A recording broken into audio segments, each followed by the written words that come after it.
ఈరోజు మనం Pinocchio 4th ఎపిసోడ్ని చెప్పుకుందాం. ఒకవేళ మీరు నా ఛానల్ని సబ్స్క్రైబ్ చేయకపోతే వెంటనే సబ్స్క్రైబ్ చేయండి, లేకపోతే మీకు నోటిఫికేషన్స్ రావు. 4th ఎపిసోడ్ స్టార్టింగ్లో మనకు వీళ్ళిద్దరూ చాలా హ్యాపీగా ఉన్నట్లుగా చూపిస్తారు. అయితే వీళ్ళిద్దరూ మేడ మీద ఉన్నప్పుడు వాళ్ళ నాన్న అక్కడికి వచ్చి వీళ్ళని చూసేస్తాడు. రిపోర్టర్స్ అవుతారన్నటువంటి మాటలను కూడా తను వినేస్తాడు. అప్పుడు వీళ్ళిద్దరు కిందికి వెళ్తూ, ఓహియా టాల్బూతో నేను అసలు నా బుక్స్ ఎవరికి ఇవ్వను, నువ్వు అడిగావు కాబట్టి ఇస్తున్నా, ఎందుకంటే నేను నీతో కలిసి చదివితే నాకు ఖచ్చితంగా రిపోర్టర్ అయ్యే ఛాన్స్ వస్తుందని మాత్రమే నేను నీతో చదువుతానని ఒప్పుకున్నా అని చెప్తుంది. అప్పుడు వీళ్ళిద్దరూ లిఫ్ట్లో వెళ్తున్నప్పుడు, మరి నువ్వు ఎలా చదువుతావు నీ జాబ్ చూసుకుంటూ అని అడుగుతుంది. పోనీ జాబ్ మానేసేయి, అప్పుడైతే చాలా టైం దొరుకుతుంది అన్నప్పుడు, నీకేమైనా పిచ్చా, నాకు అదే ఇన్కమ్, అది లేకపోతే మన ఇల్లు ఎలా అని అంటాడు. అయితే ఉన్న టైంలోనే నువ్వు దాన్ని సరిపెట్టుకుంటూ చదవాలని తను అంటుంది. అవును నిజమే, కానీ నేను రిపోర్టర్ అయ్యేటువంటి అవకాశాలు మాత్రం జీరోగా ఉన్నాయి, ఒకటి మాత్రం అది గుర్తుంచుకో నువ్వు అని అంటాడు టాల్బు. సోహియా వాళ్ళ తాతయ్యతో, తాతయ్య నాన్న తిడతాడేమో, నేను రిపోర్టర్ అవ్వడం తనకు అసలు ఇష్టం లేదనుకుంటా, ఈ విషయం చెప్తే ఖచ్చితంగా నా మీద అరిచేస్తాడు అని అంటాడు. అప్పుడు వాళ్ళ తాతయ్య, వాడి మొహం వాడేం చేయలేడులే, అయినా నీకు నచ్చింది నువ్వు చెయ్యి, ఒకరి అభిప్రాయాలను ఇంకొకరి మీద ఎప్పుడూ రుద్దకూడదు, ఎవరికి నచ్చిన పని వాళ్ళు చేయాలి అని వాళ్ళ తాతయ్య తనకు ధైర్యం చెప్తాడు. తర్వాత వాళ్ళ నాన్న ఇంటికి వస్తాడు. అప్పుడు సోహియా తన దగ్గరికి ధైర్యంగా వెళ్ళి, నాన్న నేను మీకు ఒకటి చెప్పాలి, మీరు నా మాటలు ఖచ్చితంగా వినాలి అని చెప్తుంది. అలా చెప్తూనే భయపడుతూ వెళ్ళి టాల్బు వెనుక దాక్కుంటుంది. నువ్వు సైలెంట్గా ఉంటావా కొంచెం సేపు అని వాళ్ళ నాన్న కసిరేసి, టాల్బు నేను నీతో కొంచెం మాట్లాడాలి, బయటికి రా అని చెప్పి తనని బయటికి తీసుకొని వెళ్తాడు. టాల్బుతో వాళ్ళ నాన్న, నీకు సోహియా అంటే ఇష్టమా అని అడుగుతాడు. అదేం లేదని తను అబద్ధం చెప్తాడు. కానీ వాళ్ళ నాన్న, నేను నీకంటే చాలా అనుభవం గల వ్యక్తిని, నువ్వు నా దగ్గర అబద్ధాలు ఆడకు అని చెప్తాడు.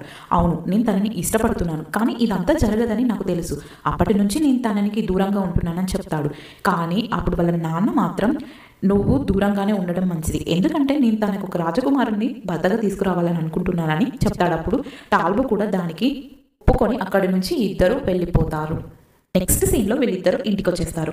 అయినా పళ్ళు తొమ్ముతున్నది కూడా ఆలోచన లేకుండా వాళ్ళ నాన్న మీదకి వెళ్ళి గొడవ పడుతుంది, నేను చెప్పేది మీరు ఎందుకు వినడం లేదని. అప్పుడు వాళ్ళ నాన్న చాలా గట్టిగా కసిరేసి, నీకు కొంచెం కూడా బుద్ధి లేదు, కనీసం పళ్ళు తోముకుంటున్నా అని జ్ఞానం కూడా లేదని తనని వాష్రూమ్లోకి నెట్టేస్తాడు. నెక్స్ట్ సీన్లో వీళ్ళ అన్నయ్యని మనకు చూపిస్తారు. అప్పుడు వాళ్ళ ఫ్రెండ్ తన డ్యామేజ్ అయినటువంటి వెహికల్ని ఫోటో తీస్తూ ఉంటాడు. ఇది చాలా డ్యామేజ్ అయిపోయింది, దీనికి కనీసం $100 అవుతాయి, నువ్వు ఎందుకు తనను వదిలేసావు, నువ్వు అడగకులే, నేను అడిగేస్తాను అన్నప్పుడు తను, ఇదంతా వద్దులే నేను దాన్ని సరి చేసుకుంటానని అంటాడు. నువ్వు మరీ ఇంత మంచితనం ఉంటే అసలు పనికిరాదని వాళ్ళ ఫ్రెండ్ చెప్తాడు. సరే సరే నీకు కాంట్రాక్ట్లో జాబ్ అన్నావు కదా, నీకు అది ఇప్పించాను, నువ్వు రేపే వచ్చి జాయిన్ అయిపో అంటాడు. నెక్స్ట్ సీన్లో టాల్బుని సోనియా ఎక్కడికో లాక్కొని తీసుకొని వెళ్తూ ఉంటుంది. అయితే వాళ్ళ నాన్న చెప్పిన మాటలు గుర్తొచ్చి టాల్బు తన చెయ్యిని విడిపించుకుంటాడు. అయితే తన ఒక అప్లికేషన్ చూపించి, ఇదిగో జస్ట్ 1 month మాత్రమే మనకి ఎగ్జామ్కి టైం ఉంది, మరి నీకు ఇదంతా కుదురుతుందా అని అడుగుతుంది. సరే నేను ఏదో ఒకటి సెట్ చేసుకొని చదవడం మొదలు పెడతానని తను అంటాడు. సోహియా 1 monthలో ఎలా కంప్లీట్ చేస్తావని అడుగుతుంది. అప్పుడు టాల్బు అసలు కనీసం గుక్క తిప్పకుండా ఏవో కెమికల్ పేర్లు చెప్తూ ఉంటాడు. దాన్ని చూసి అలాగే షాక్ అయిపోయి, ఇవన్నీ నాకెందుకు చెప్తున్నావు అంటుంది. ఇందాక బ్రష్ చేస్తున్నప్పుడు టైం వేస్ట్ అవుతుందని షాంపూ మీద ఉన్నటువంటి చదివేస్తానని తను చెప్తాడు. ఆ బుక్స్ అన్నిటిని రూమ్లోకి తీసుకొని వెళ్ళి చూస్తూ ఉంటాడు. సోహియా మీద ఉన్నటువంటి ప్రేమను, గతాన్ని తలుచుకొని కొంచెం ఫీల్ అవుతూ ఉంటాడు టాల్బు. నెక్స్ట్ సీన్లో వాళ్ళ నాన్న తిను దొంగతనంగా పేపర్ చదవటం చూసేస్తాడు. అయితే సోహియా అండ్ టాల్బు ఇద్దరు కలిసి చాలా బాగా ప్రిపరేషన్ మొదలు పెడతారు. టాల్బు తనకున్నటువంటి 1 month టైంలో మొత్తం సిలబస్ కంప్లీట్ చేసేస్తాడు. నెక్స్ట్ టాల్బు వాళ్ళ నాన్న తను చాలా కష్టపడి చదవటాన్ని గమనిస్తూ ఉంటాడు. తను తెల్లవారక ఒక షాప్కు వెళ్ళి ఒక బుక్ తీసుకొని టాల్బుకి వెంటనే ఫోన్ చేసి తను ఒక అడ్రస్కి రమ్మంటాడు. వాళ్ళు వెళ్ళే అడ్రస్ ఏదో కాదు, ఒక పార్లర్. ఆ పార్లర్కి వెళ్ళి వాళ్ళ నాన్న, మీరు నా కొడుకుకి ఈ విధంగా కటింగ్ చేయాలి, ఈ విధంగా అందంగా తయారు చేయాలని వాళ్ళకు చెప్తూ ఉంటారు. అయితే వాళ్ళు అలాగే తనని కటింగ్ చేసి తయారు చేస్తారు. అప్పుడు టాల్బు ఈ విధంగా అయిపోయాడు. అప్పుడు వాళ్ళ నాన్న తనతో, నేనే నేను గుర్తుపట్టలేకపోతున్నాను, నువ్వు చాలా అందంగా ఉన్నావు టాల్బో అని అంటాడు. టాల్బుకి ఇదంతా చాలా కొత్తగా అనిపిస్తుంది. తను రూట్లో వెళ్తున్నప్పుడు అద్దంలో తాను చూసుకొని, నాన్న నాకు చాలా కొత్తగా ఉంది, ఇది నాకు అసలు సూట్ అవ్వలేదు అంటాడు. నీకు సూట్ అయ్యేది కాదు, నీకు ఇష్టమైంది, నీ మనసుకు నచ్చింది చెయ్యి, నువ్వు నా కోసం ఏదైతే కోల్పోయావో దాన్ని ఇప్పుడు నువ్వు పొందబోతున్నావు అని చెప్తాడు. మీరేమంటున్నారు నాన్న అని షాక్గా అడుగుతాడు. నాకు మొత్తం తెలుసు, నువ్వు నా కోసమే ఇదంతా చేస్తున్నావు, నా కోసమే నీ చదువుని వదిలేసావు, ఒక దద్దమ్మలాగా మిగిలిపోయావు అన్నప్పుడు టాల్బుకి అర్థమవుతుంది తన నాన్నకి మొత్తం నిజం తెలిసిపోయిందని. అప్పుడు బస్సులో కూర్చొని, నాన్న నేను ఎప్పుడు మీ కొడుకుని, నేను ఎప్పుడు దద్దమ్మలాగే ఉండాలనుకుంటున్నాను అన్నప్పుడు, లేదు నువ్వు దద్దమ్మవు కాదు, నువ్వు చాలా జీనియస్, అసలు నువ్వు నా కొడుకు కాదు అని నాకు 1 year అయ్యాకే తెలిసింది. కానీ నిన్ను వదిలిపెట్టడం నాకు ఇష్టం లేదు. కానీ ఒకటి చెప్తున్నా, ఎప్పటికీ నేను నిన్ను ప్రేమిస్తున్నాను, ఎప్పటికీ నువ్వు నా కొడుకువే అంటాడు. వీళ్ళిద్దరూ తర్వాత ఇంటికి వచ్చేస్తారు. అప్పుడు సోహియా వాళ్ళ నాన్న చూసి ఎవరి అబ్బాయి అని అడుగుతాడు.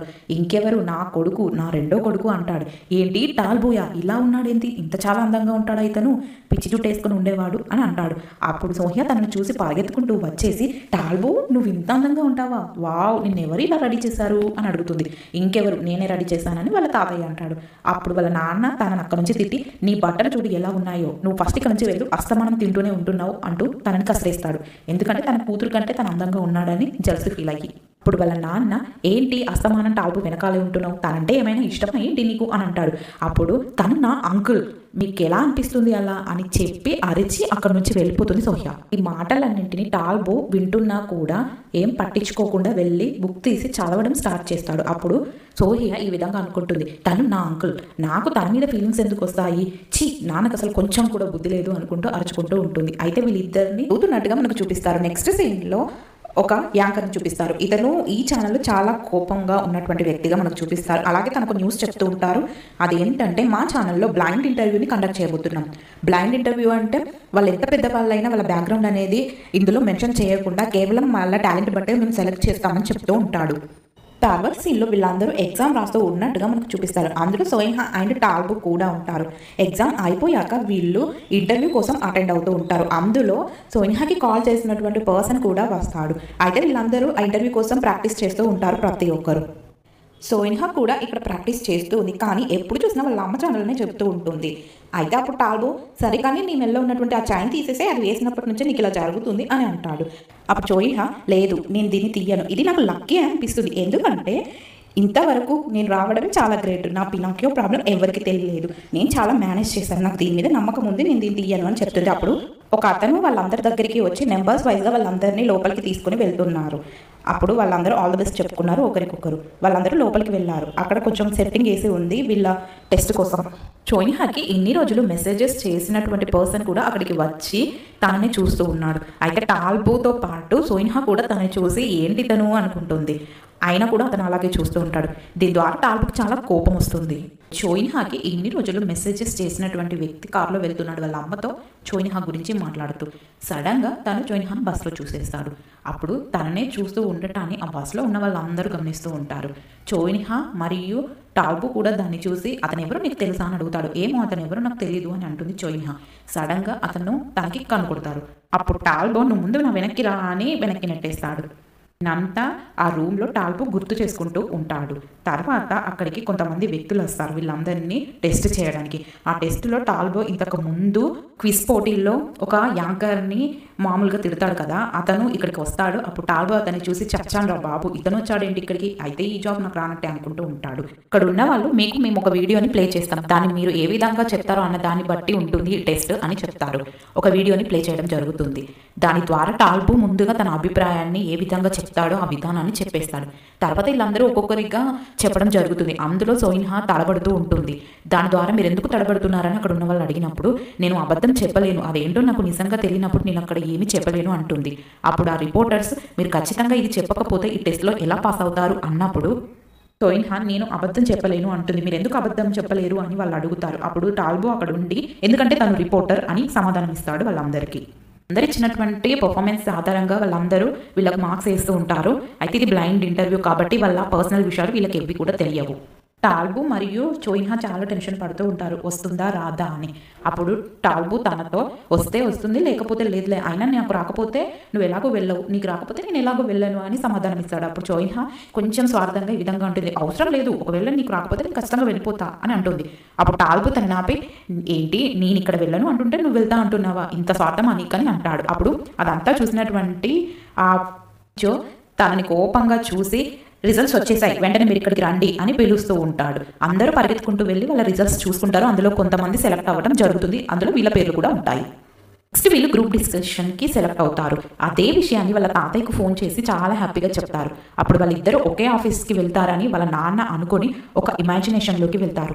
అందులో వీళ్ళిద్దరూ ఒకే ఆఫీస్లోకి వెళ్ళడం ద్వారా కలిసికట్టుగా పనిచేసుకుంటూ ఉంటారు. అప్పుడు నీకు టై కట్టుకోవడం కూడా రాదని సోహియా తనకి టై సరి చేస్తుంది. దాన్ని చూసి వాళ్ళ నాన్న చాలా కోపంతో పక్కన ఉన్న పిల్లోని విసిరేస్తాడు. అది తన ఇమాజినేషన్ కావడంతో ఆ పిల్లో వెళ్ళి పాపం వాళ్ళ నాన్నకు తగులుతుంది. నెక్స్ట్ గ్రూప్ డిస్కషన్లో వీళ్ళిద్దరూ ఒకరికొకరు ఆల్ ద బెస్ట్ చెప్పుకుంటారు. అప్పుడు అందులో ఉన్నటువంటి పర్సన్స్ మేము ఒక న్యూస్ని మీకు చూపిస్తాము, దాని గురించి మీ అభిప్రాయాన్ని తెలపండి అని చెప్తారు. ఆ న్యూస్ ఏదో కాదు, టాల్బో యొక్క లైఫ్ అయినటువంటి తన గతంనే వేసేసరికి తను చాలా బాధపడుతూ కోపం వస్తున్నా కూడా ఆపుకుంటూ ఉంటున్నాడు. పక్కనున్న వాళ్ళందరూ ఏదో రాసుకుంటున్నారు కానీ తను చాలా బాధపడుతూ ఉంటున్నాడు. ఆ వీడియోని చూసేసరికి ఒక అమ్మాయి ఆ చీఫ్ ఫైర్మెన్ మీకు దొరకలేదా అని అడుగుతుంది. అవును, తను దొరకలేదు, యాక్చువల్లీ తను చనిపోయాడు ఆ రోజు జరిగినటువంటి యాక్సిడెంట్లో అని చెప్తాడు. నెక్స్ట్ సీన్లో వీళ్ళ అన్నయ్య మనకు చూపిస్తారు. ఏదో అస్థి పంజరం కింద పడిందని అందరూ అక్కడికి వెళ్ళి చూడటంతో వీళ్ళ అన్నయ్య అక్కడికి వెళ్ళి చూస్తే అది ఎవరితో కాదు, వీళ్ళ నాన్న అయినటువంటి ఫైర్మెన్ డ్రెస్ వేసుకొని అక్కడ ఉంటుంది.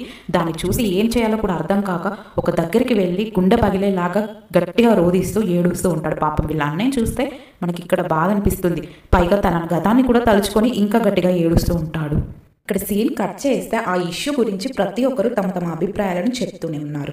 ఒకరిది తప్పంటే ఇంకొకరు తప్పని ఆ డిస్కషన్లో వాదిస్తూ ఉన్నారు. దీన్ని చూసి టాల్బోకి చాలా కోపంగా ఉంది, కానీ చాలా కంట్రోల్ చేసుకుంటున్నాడు. అయినా కూడా వాళ్ళందరూ అదే విషయం మాట్లాడటంతో తన గతం గుర్తొచ్చి ఇంకా పిచ్చెక్కినట్టుగా అవుతుంది. అదే టైంలో చోయిన్హా దీని గురించి కొంచెం నెగిటివ్గా డిస్కస్ చేయడంతో టాల్బోకి చాలా కోపం వచ్చి తన మీద అది చేస్తాడు. నీకేం తెలుసు, దీనివల్ల ఒక ఫ్యామిలీ చనిపోయింది, దాన్ని నువ్వు మళ్ళీ తీసుకురాగలవా? ప్రజలకు రిపోర్టర్స్ అనేవాళ్ళు నిజాన్ని మాత్రమే చెప్పాలని కొంచెం గట్టిగా అరిచేసి తను పినాకియో అనే విషయాన్ని కూడా తను బయటపెట్టేస్తాడు. దానితో చాలా బాధపడినటువంటి చోయిన్హా అక్కడి నుంచి వెళ్ళిపోతూ ఉంటుంది. అప్పుడు తన వెనకాలే కింజు కూడా వెళ్తూ ఉంటాడు. తను లిఫ్ట్లో వెళ్తున్నప్పుడు అవును నేను ఎందుకు అసలు వచ్చేసాను, అపోనెంట్గా ఉన్న వాళ్ళు అలాగే మాట్లాడతారు కదా, ఇప్పుడు నా అపోనెంట్ తను కాబట్టి అలా మాట్లాడాడు, దానికి నేను వాదించకుండా అసలు ఎందుకు వచ్చేసాను అని కింజుకు చెప్తూ ఉంది. ఇటువైపు చూస్తే టాల్బో వాష్రూమ్లో బాగా ఏడుస్తూ ఉన్నాడు. పాపం తను బయటికి వచ్చి మోకాళ్ళ మీద కూర్చొని వాళ్ళ నాన్నను ఆయన ఫ్యామిలీని తలుచుకొని గుండె పగిలేలా ఏడుస్తూ ఉన్నాడు. తన గతాన్నంతా గుర్తు చేసుకొని, ఎందుకు నా జీవితం ఇలా అయింది, నా ఫ్యామిలీ ఎందుకు ఇలా నాశనం అయిపోయింది, దీనికి కారణం ఎవరని తను చాలా ఘోరంగా ఏడుస్తూ ఉంటాడు ఆ సిచ్యువేషన్లో. ఇక్కడితో ఈ 4th ఎపిసోడ్ కంప్లీట్ అయిపోయింది. నెక్స్ట్ 5th ఎపిసోడ్ని చూద్దాం, అది ఇంకా చాలా